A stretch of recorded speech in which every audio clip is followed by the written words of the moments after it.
Today we're going to talk about the difference between knowing something and just believing something that you've been told.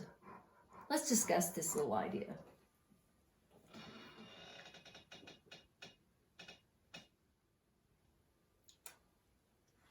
I'm Lisa Ann McCall, physical therapist and lover of posture, teaching posture for about 30 years now.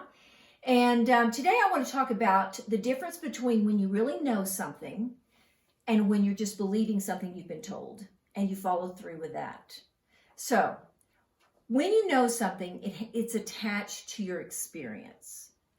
If you play a sport, if you've been running for a long time, something that you have done that demands you to stay with it and you gain a skill and there's a satisfaction to it. That's called knowing.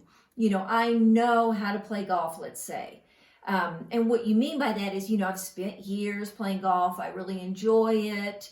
I know, there's a short game. All these parts of it, it's like alive. It's a story. It's alive. Versus, on the other hand, is someone tells you, go do these exercises. They're great for you. Do plank, do sit-ups, whatever. Do pull-ups, and you go do these, and they're going to make you feel better. They're going to make you stronger, more fit, da-da-da-da. That's just believing what someone tells you. That is totally different. One is skill-based. One is more integrated. It's part of your life. It's experience-based. The other is just you going through the motions. You check in, you check out, and you're looking for results that are aesthetically pleasing in your heart health or something.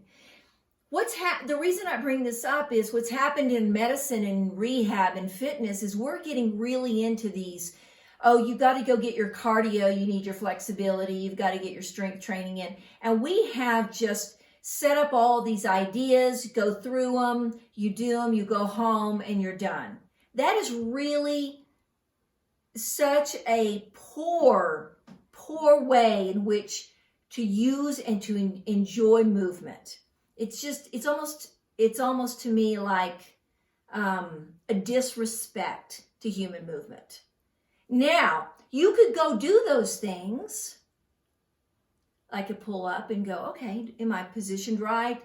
Am I doing them in a way that I feel like I only should do 3 because I'm losing my form? I mean, you can turn some of these exercises, the fitness fashion world, you can turn it into something if you go in with the body knowledge of what to do. So the body knowledge is an experience. I have a lot of body knowledge of how to move around in life all the time because that's what I teach, that's what I love. I've broken it down into many pieces. I rebuild it every day. I'm watching, I'm feeling, and it gives me a lot of confidence and I have a lot of security in that because I'm connected to it. Same thing with anything in your life like that. If you paint, if you cook, whatever you do and you've done it for years, there is what I call an art form.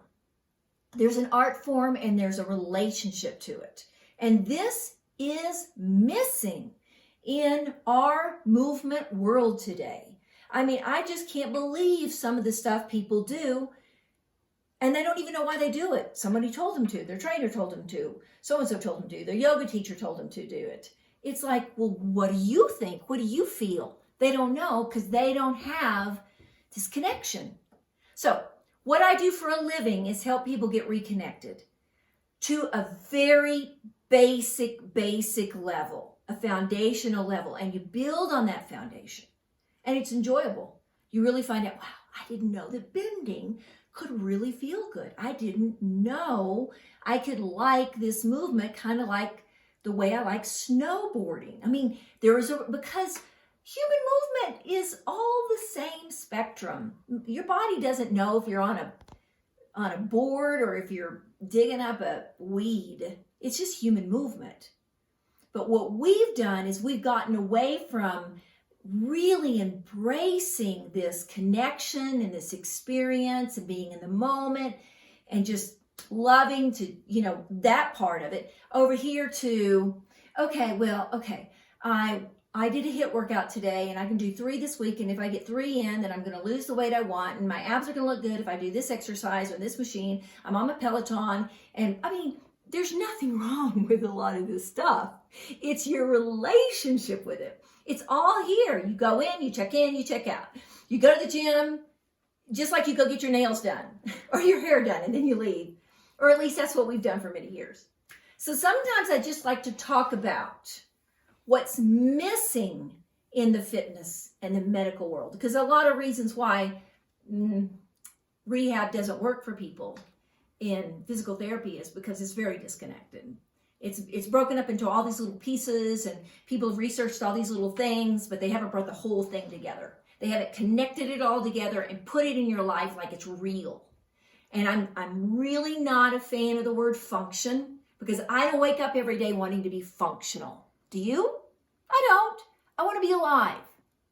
That doesn't mean that some of the movements that I teach aren't functional, but they need to come alive. We're living, breathing, experiential human beings. And we don't want to wake up and be functional. We want to wake up, feel good, have great experiences, and be alive. So that's just a little story, a little talk I wanted to have to maybe open a window in your brain, or 2, or 3. That's it. Oh, and so while you're opening the windows in your brain, don't forget to hit the subscribe button and share. Hit the share button and let people know, it's another way of looking at things.